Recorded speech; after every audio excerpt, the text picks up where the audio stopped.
வணக்கம். போஸ்டர் செட்கேஸ் வழங்கும் தமிழ்நாடு 360க்கு உங்களை வரவேற்பது நான் ராஜலட்சுமி கார்த்திக். தமிழகத்தில் உள்ள அனைத்து மாவட்ட நிகழ்வுகளையும் விரிவாக பார்ப்பதற்கு முன் தலைப்புச் செய்திகளை பார்க்கலாம். விருதுநகர் மாவட்டம் அருப்புக்கோட்டை அருகே கால்வாயில் உடைப்பு. 1000 ஏக்கர் விளைநிலங்கள் நீரில் மூழ்கியதால் விவசாயிகள் வேதனை.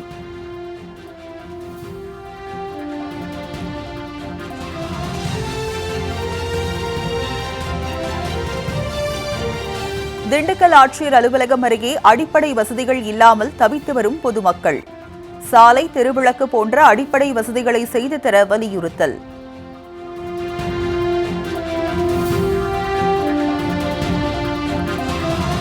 புதுக்கோட்டையில் ஊராட்சி அலுவலகம் கட்டப்பட்டு 7 மாதங்களாகியும் திறக்கப்படாத நிலை.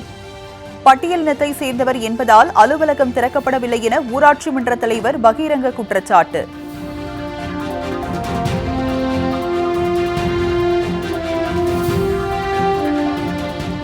திருப்பூர் மாவட்டம் உரத்துப்பாளையம் அணைக்கட்டு பகுதியில் 4500 மரக்கன்றுகளை நடும் விழா.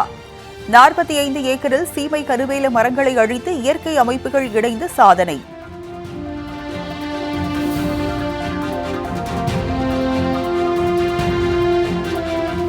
ராமநாதபுரம் மாவட்டம் கஞ்சம்பட்டி ஓடையில் உடைப்பு ஏற்பட்டுள்ளதால் 3 நாட்களுக்கும் மேலாக நீரில் தத்தளிக்கும் மக்கள். பாதிக்கப்பட்ட மக்களின் அவல நிலையை விளக்கும் செய்தி தொகுப்பு.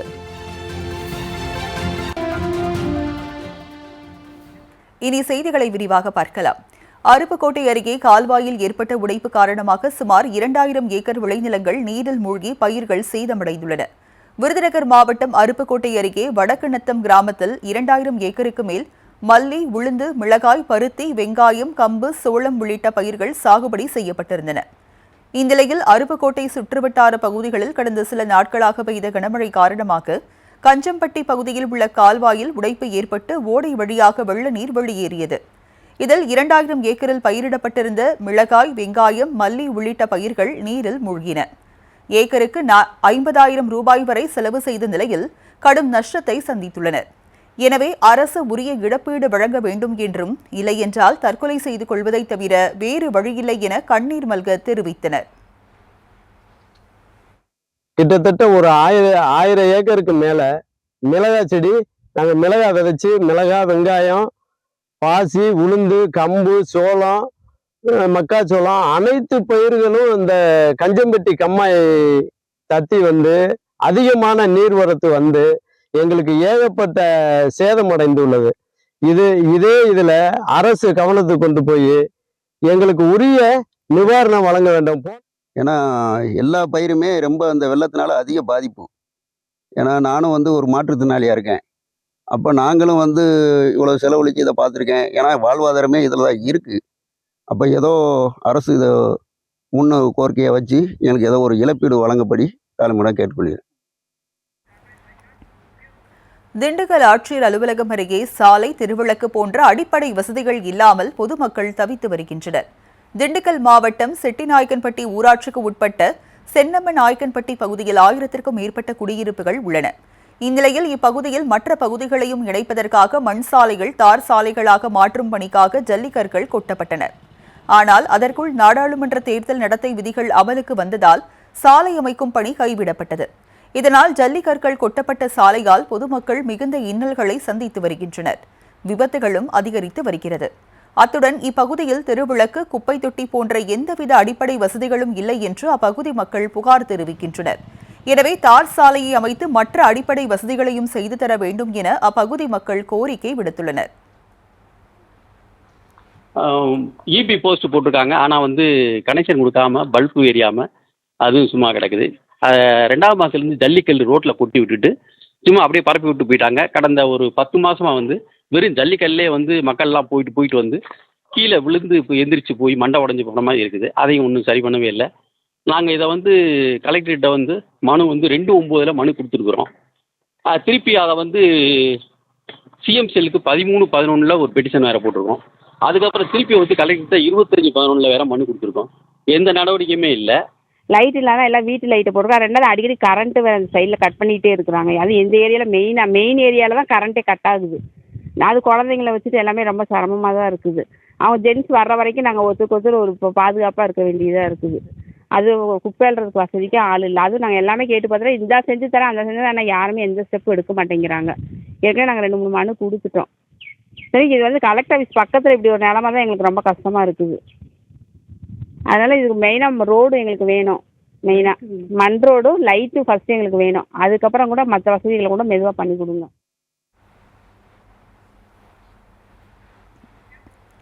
புதுக்கோட்டையில் ஊராட்சி அலுவலகம் கட்டப்பட்டு 7 மாதங்களாகியும் திறக்கப்படாத நிலையில் தான் பட்டியலின தலைவர் என்பதால் அலுவலகம் திறக்கப்படவில்லை என ஊராட்சி மன்ற தலைவர் குற்றம் சாட்டியுள்ளார். புதுக்கோட்டை மாவட்டம் மணல்மேல்குடி ஒன்றியத்திற்கு உட்பட்ட காரக்கோட்டை ஊராட்சி மன்ற அலுவலக கட்டடம் 39 லட்சம் ரூபாய் மதிப்பீட்டில் கட்டி முடிக்கப்பட்டது. இந்நிலையில் கட்டடம் கட்டி முடிக்கப்பட்டு 7 மாதங்கள் ஆன நிலையில் இன்று வரையிலும் திறக்கப்படவில்லை. இந்நிலையில் தான் ஒரு பட்டியலின சமூகத்தை சேர்ந்தவர் என்பதால் வேண்டும் என்றே காலதாமதம் செய்யப்படுவதாக ஊராட்சி மன்ற தலைவர் சத்யகலா குற்றம் சாட்டியுள்ளார். இவரது பதவிக்காலம் முடிய இன்னும் 15 நாட்களே உள்ளது என்பது குறிப்பிடத்தக்கது. எங்களுக்கு வந்து இந்த கட்டடம் வந்து நாங்கள் வந்து இந்த சேரில் இருக்கக்கூடாது நினைக்கிறாங்களா என்னன்னு தெரியலை. ஆனால் பொதுமக்கள் வந்து எங்களை கேட்குறாங்க, ஏன் இந்த கட்டடத்தை கட்டிட்டு இவ்வளோ நாளாக நீங்கள் வந்து இந்த கட்டடத்தில் நீங்கள் வந்து உட்காரல பணிபுரியலைன்னு கேட்குறாங்க. ஆனால் இது வந்து எங்களுக்கு எதுவுமே பதில் சொல்ல முடியாது சார். நாங்கள் மறுபடியும் அதிகாரிகிட்ட பார்வையிட்டிருக்கோம். அதை நான் கேட்கும்போது அவங்க எதையுமே நான் தகவல் சொல்லலை. இதை நீங்கள் வந்து எங்களுக்கு ஆட்சி காலம் முடியுது, இன்னும் ஒரு 10-15 நாள் தான் சார் இருக்குது. அதுக்கு இடையில எங்களுக்கு வந்து இதை வந்து எங்களுக்கு இந்த கட்டடத்தை திறந்து எங்களுக்கு கொஞ்சம் வாய்ப்பு தருமாறு எங்கள் பணியுடன் தாழ்மையுடன் கேட்டுக்கொள்கிறேன். வத்தலகுண்டு அருகே குண்டும் குழியுமாக காட்சியளிக்கும் குறுக்கு சாலையை சீரமைக்க வேண்டும் என பொதுமக்கள் வலியுறுத்தியுள்ளனர். திண்டுக்கல் தேசிய நெடுஞ்சாலையில் இருந்து வாடிப்பட்டி செல்வதற்கு குறுக்கு சாலை அமைக்கப்பட்டுள்ளது. வத்தலகுண்டில் இருந்து பட்டிவீரன்பட்டி செல்லும் பெரும்பாலான இருசக்கர வாகனங்கள் மற்றும் பயணிகள் ஆட்டோக்கள் இந்த சாலையை அதிக அளவில் பயன்படுத்தி வருகின்றனர்.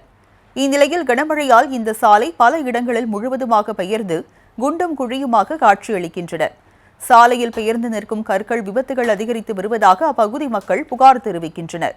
எனவே பேரூராட்சி நிர்வாகம் விரைவில் சாலையை சீரமைக்க வேண்டும் என பொதுமக்கள் கோரிக்கை விடுத்துள்ளனர்.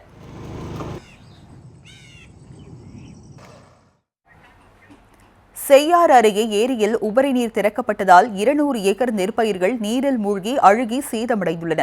திருவண்ணாமலை மாவட்டத்தின் பல்வேறு பகுதிகளிலும் கனமழை கொட்டி தீர்த்த நிலையில் செய்யாறு அடுத்து அணக்காவூர் கிராமத்தில் ஏரி முழுவதுமாக நிரம்பிய நிலையில் உபரி நீர் திறக்கப்பட்டது.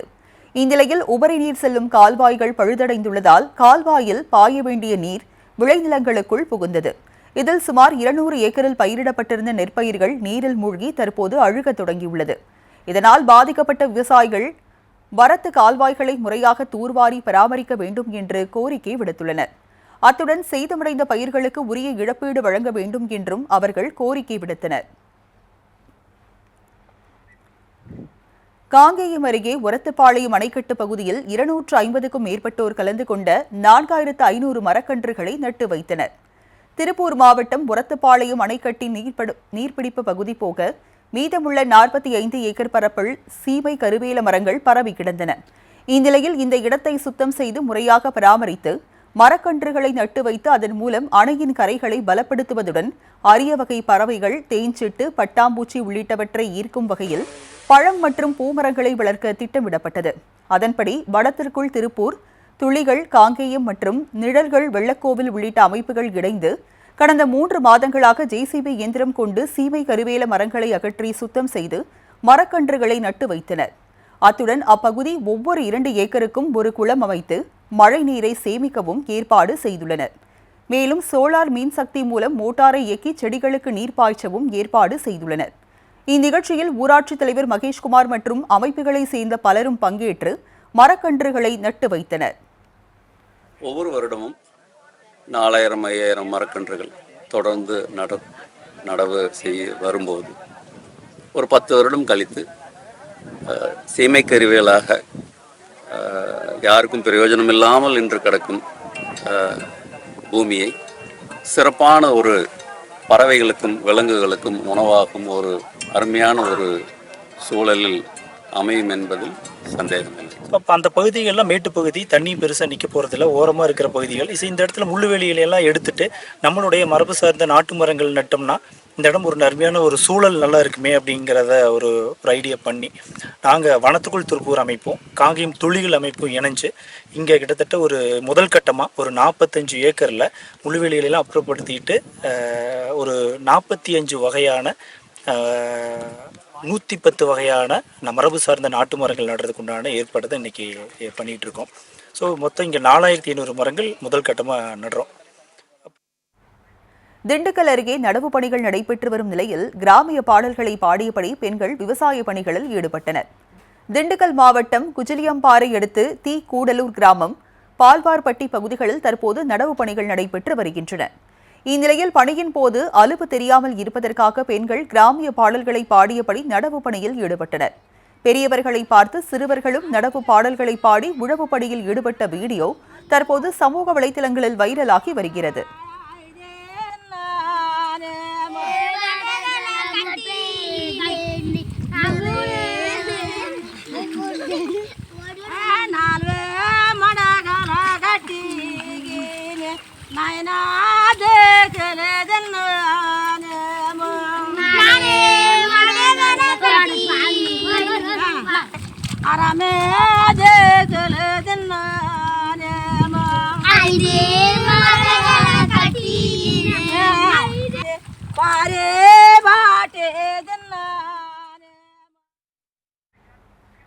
உதகை அரசு தாவரவியல் பூங்காவில் மலர் நாற்றுகள் பனியால் பாதிக்காமல் இருக்க பிளாஸ்டிக் போர்வை கொண்டு மூடும் பணி தீவிரமாக நடைபெற்று வருகிறது. நீலகிரி மாவட்டம் உதகை அரசு தாவரவியல் பூங்காவில் 2 லட்சம் தொட்டிகளில் மலர் நாற்றுகள் நடவு செய்யப்பட்டு பராமரிக்கப்பட்டு வருகிறது. இந்நிலையில் உதகை மற்றும் அதன் சுற்றுவட்டார பகுதியில் கடந்த சில நாட்களாக பனிப்பொழிவு நிலவி வருகிறது. இதனால் தொட்டிகளில் பராமரிக்கப்படும் மலர் நாற்றுகள் கருகும் நிலை ஏற்பட்டுள்ளது. இதனால் புல்தரையில் அடுக்கி வைக்கப்பட்டுள்ள மலர் நாற்றுகளுக்கு தண்ணீர் பாய்ச்சுவதுடன் பிளாஸ்டிக் போர்வையை கொண்டு மூடி பாதுகாக்கும் பணியில் பூங்கா ஊழியர்கள் தீவிரமாக ஈடுபட்டு வருகின்றனர். மேலும் ஆசியாவிலேயே பெரிய புல் மைதானம் கொண்ட அரசு தாவரவியல் பூங்காவில் உள்ள புல் மைதானம் பனியின் காரணமாக கருகாமல் இருக்க காலை மற்றும் மாலை நேரங்களில் ஸ்பிரிங்க்லர் மூலம் தண்ணீர் பாய்ச்சும் பணிகளும் தீவிரமாக நடைபெற்று வருகிறது.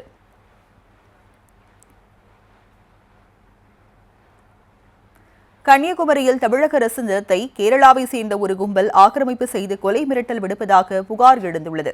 கன்னியாகுமரி மாவட்டம் தமிழக கேரள எல்லைப் பகுதியான குன்னத்துக்கால் பகுதியைச் சேர்ந்தவர் மன்மதன் நாயர். இவர் அந்த பகுதியில் பலசரக்கு கடை நடத்தி வருகிறார். இவர் கடை நடத்தும் பகுதி தமிழக பகுதி என்று கூறப்படுகிறது. இந்த நிலையில் கேரளாவை சேர்ந்த ஒரு கும்பல் இவரது கடைக்கு முன்பாக தமிழக கேரள எல்லை பலகையை வைத்து அந்த பகுதியை கேரள மாநிலத்துடன் இணைக்கும் முயற்சியில் ஈடுபட்டுள்ளனர். எல்லை கற்களையும் அகற்றியுள்ளனர். இதுகுறித்து தட்டி கேட்டபோது அந்த கும்பல் கொலை மிரட்டல் விடுத்ததாகவும் புகார் எழுந்துள்ளது. இதனால் இந்த செயலுக்கு உரிய நடவடிக்கை எடுக்க வேண்டும் என்று தமிழக மக்கள் கோரிக்கை விடுத்துள்ளனர்.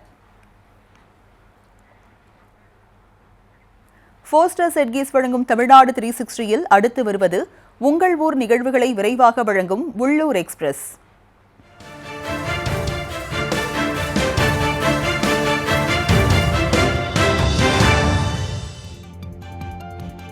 கள்ளக்குறிச்சி மாவட்டம் நயினார்பாளையம் அரசு பள்ளியில் ஆசிரியராக பணியாற்றி கடந்த 2001ஆம் ஆண்டு பணி ஓய்வு பெற்றவர் புலவர் அண்டிரன். இவர் கடந்த சில ஆண்டுகளுக்கு முன்பு உடல்நலக்குறைவால் காலமானார். இந்நிலையில் மறைந்த ஆசிரியரின் 83வது பிறந்தநாளை முன்னாள் மாணவர்கள் ஒன்றிணைந்து சிறப்பாக கொண்டாடினர். ஆசிரியரின் பிறந்தநாளை ஆண்டுதோறும் கொண்டாடி வரும் இவர்கள் இந்த ஆண்டு 83வது பிறந்தநாளை மிக சிறப்பாக கொண்டாடினர். இதில் சிறப்பு அழைப்பாளராக வட்டாட்சியர் ஆனந்தகிருஷ்ணன், ஆசிரியர் பெருமக்கள், தமிழ் பற்றாளர்கள் கலந்து கொண்டனர். இதில் பல்வேறு துறைகளில் சிறப்பாக பணியாற்றியவர்களுக்கும் ஆசிரியர்களுக்கும் கேடயம் மற்றும் சான்றிதழ்களை வழங்கி கௌரவித்தனர். பின்னர் கலை நிகழ்ச்சிகளும் நடைபெற்றன.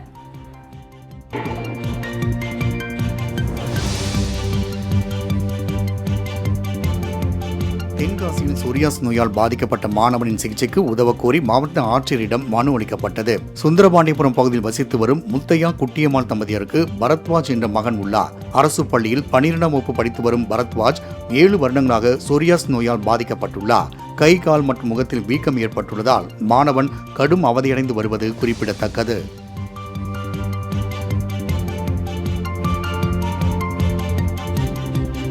திண்டுக்கல் மாவட்டம் ஒட்டஞ்சத்திரம் காய்கறி சந்தையில் பச்சை மிளகாயின் விலை கணிசமாக குறைந்துள்ளது. தொடர் கனமழை காரணமாக வரத்து குறைந்ததால் 1 கிலோ பச்சை மிளகாயின் விலை 100 ரூபாயாக உயர்ந்தது. இந்நிலையில் ஆந்திராவில் இருந்து ஒட்டஞ்சத்திரம் சந்தைக்கு பச்சை மிளகாய் வரத்து அதிகரித்ததன் காரணமாக விலை ரூபாய் 20 குறைந்து 1 கிலோ 80 ரூபாய்க்கு விற்பனை செய்யப்படுகிறது.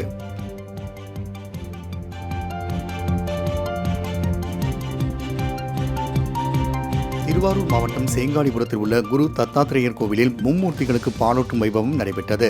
மிகவும் பிரசித்தி பெற்ற இக்கோவிலில் ஜெயந்தி விழா வெகு விமர்சையாக கொண்டாடப்பட்டது. விழாவின் நிறைவு நாளன்று தத்தாத்திரேயருக்கு சிறப்பு அலங்காரம் மற்றும் பூஜைகள் செய்யப்பட்டன. சிவன், விஷ்ணு, பிரம்மர் சன்னதி முன்பு குழந்தை வடிவில் தோன்ற, இதைத் தொடர்ந்து பெண்கள் மும்மூர்த்திகளுக்கு பால் ஊட்டி தொட்டில் ஆட்டிவிட்டனர்.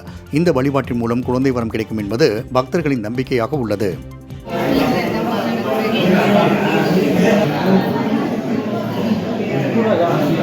உலக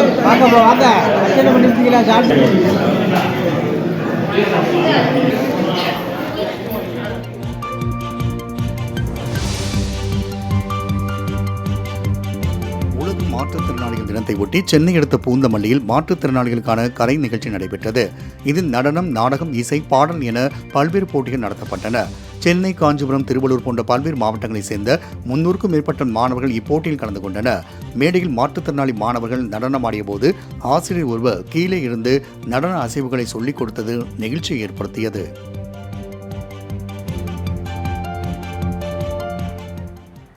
போஸ்டர் செட்கீஸ் வழங்கும் தமிழ்நாடு 360யில் மாவட்டங்களில் நடந்த விளையாட்டு செய்திகளை வழங்க வருகிறது விளையாட்டுக் களம்.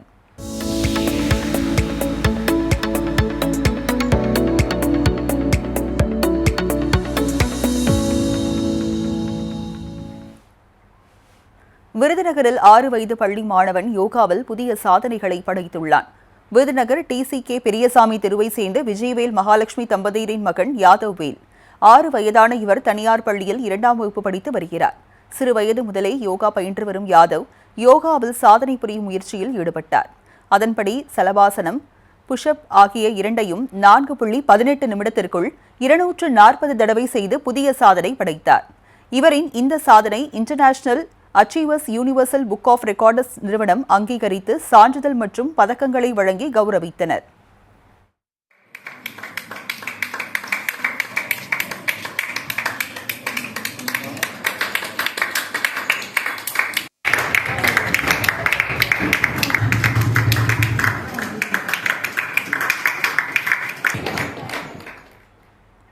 தேசிய அளவிலான த்ரோபால் போட்டியில் 2ஆம் இடம் பிடித்த மணப்பாறையை சேர்ந்த மாணவிகளுக்கு உற்சாக வரவேற்பு அளிக்கப்பட்டது.